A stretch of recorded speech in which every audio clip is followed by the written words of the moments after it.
Welcome or welcome back to the Tested with Ty channel, where we are now on part two of our series called Three Things You Probably Didn't Know About Madam C.J. Walker. Before we get too heavily into this video, I want to send out two thank yous. First to Camille C. for letting me know that you are a new subscriber to the channel and for commenting on part one in this series. And a shout out to Chandra Muhammad for having her comment pinned in part one of this series. Now let's get on to the things that I promised you would be in this video and a couple of more facts. We already learned in part one of this series about Madam C.J. Walker's brothers who were barbers, like the Netflix series said. Just like we did in part one, we're going to compare some things in part two that the Netflix series put out that may have been truthful, may have been a little off basis, or may have been plain out wrong. And we're going to introduce some new facts that were not even touched upon. We'll do that in each video. As in the first video, we will call her Sarah Breedlove for the duration of this video because that was her name before she became the Black Hair Care business mogul. By the time Sarah Breedlove arrived in St. Louis, her brothers were already well-known barbers, and they were well-known around the St. Paul AME Church, which is very close to where their barber shop was in the same neighborhood. Her brothers, Alexander, James, and Solomon, all lived near the church and near the family business, but not her brother Owen, and he is the focus of fact number one, which is by the time Sarah got to St. Louis, her brother Owen had left and moved to Albuquerque, New Mexico, deserting his wife, Samira. It seems that entrepreneurship was running in the blood of the Breedlove siblings. When Owen was living in Albuquerque in the 1880s, he was running a saloon and a gambling table. He started a new family with his wife, his second wife now, Lucy Crockett, and they had two daughters together at that time. In 1892, he had been elected as chairman pro tem of the Albuquerque Colored Republicans. His wife's brother, C.C. Crockett, was an established member of the black community there and most likely helped him to get elected. Owen would go on to have two more daughters with his second wife, Lucy, and later abandon her, and now their four daughters with a move to Denver, Colorado, abandoning Lucy as he had abandoned his first wife, Samira. As promised in video number one, I said that I would give you the details of Sarah Breedlove's second marriage. Now, I got comments about this, even a couple of phone calls and text messages from people wanting to know what was up with that second husband. Well, here are the details, and we're going to compare it. It was briefly touched upon in the Netflix series, so we'll just go over everything. When Sarah Breedlove met John Davis, it was at a very vulnerable time in her life, and that could explain why she let such a character in her life at that moment. With one brother gone to New Mexico, leaving behind an abandoned wife who was a sister in law to her, her brother Alexander dead from an intestinal sickness, and her only sister, Lavinia's son, convicted of manslaughter in Mississippi and sent off to prison, Sarah was definitely in a bad frame of mind, to say the least, when she met the man who would become her second husband.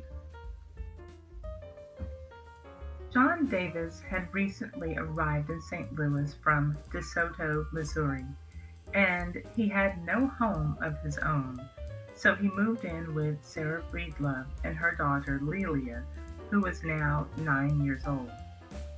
He moved in almost as soon as he met her in the spring of 1894, and they got married just a few short months later in August. Nothing fancy, just a justice of the peace ceremony. Like every other unskilled urban black man of the time, he could only get low paying, temporary, and seasonal jobs. So Sarah, even though her job was very low paying, Sarah was by all means the primary breadwinner in the house. Even though her pay was low, it was steady. She worked all of the time. Now, let's be clear. The job market was beyond tough for black people in the 1890s, and that could have been part of John Davis's reason for not getting gainful employment, but the bottom line seems to be that he did not want to work. Here is a quote from a friend of Sarah Breedlove. She said, "He was never a man to work and provide for his family as a man ought. They were constantly in quarrels because she failed to get a reasonable portion of his wages. The general rumor of the community was that he was dividing his wages with a woman by the name of Susie. He was addicted to the habit of drinking and would come home in a drunken condition and upon being questioned would strike, beat, and maltreat Sarah." Now that is a quote from her friend, Jenny Gully Lyas. Another friend, Ida Winchester, called him, quote, "fussy, mean, and dangerous." Another friend described him as someone who had been before the courts many times, which obviously would have caused Sarah humiliation and disappointment. Nevertheless, 4 years later, Sarah was still with him, with now all three of them, John, Sarah, and Lilia, having to move in and live with her brother James in 1898. They tried getting on their feet and moving out on their own, but had moved 4 different times on the same street from 1896 to 1902, still twice more, having to move in with her brother James as their safety net. You only have to look to Lilia's school attendance records to get an idea of the instability that John Davis brought to their lives.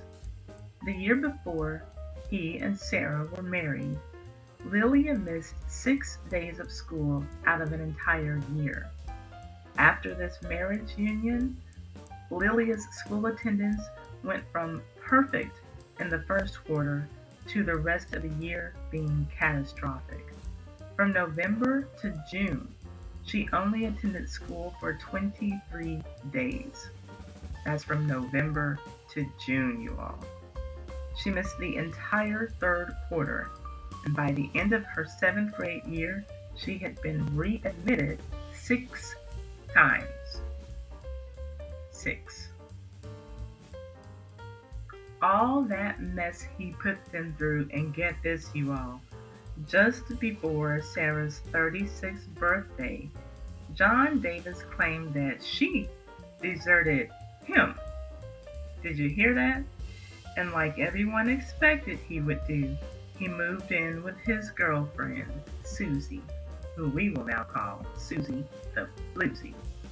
No, we won't call her that. All of that, which actually brings me to fact number 3. During the last few months of Sarah and John's marriage, while he continued to be very public, apparently, with his girlfriend Susie, well, Sarah started to be not so public about seeing a man herself, a man named Charles Joseph Walker. Mm-hmm. And we know what happens next. Or do we? And those are the 3 facts for video number 2 in this series. Stay tuned for video number 3 in this series, where we will discuss the fact that Blair Underwood portrayed Charles Walker in the Netflix series, and we will discuss how Charles Walker was said to have looked in real life, and I want to know whether a more accurate type of casting for his character would have changed the way that you felt about the Netflix series, or even things that you may have heard about CJ Walker or Charles. That's it for this one, you guys. Ladies and gentlemen, thank you so much for tuning in to the Ty Said What Ty Said channel for this video series. I hope that you come back for video number 3 in the series. And if you like this video, please give it a thumbs up. Leave a comment down below so that we can get a discussion going. And share on all of your social media, especially your Facebook. And subscribe to this channel so that you'll get a notification if you hit that bell every time I upload a video or come on Sunday with a live stream. Thanks once again for tuning in to the Ty Said What Ty Said channel. I'll see you on the next video. Bye-bye.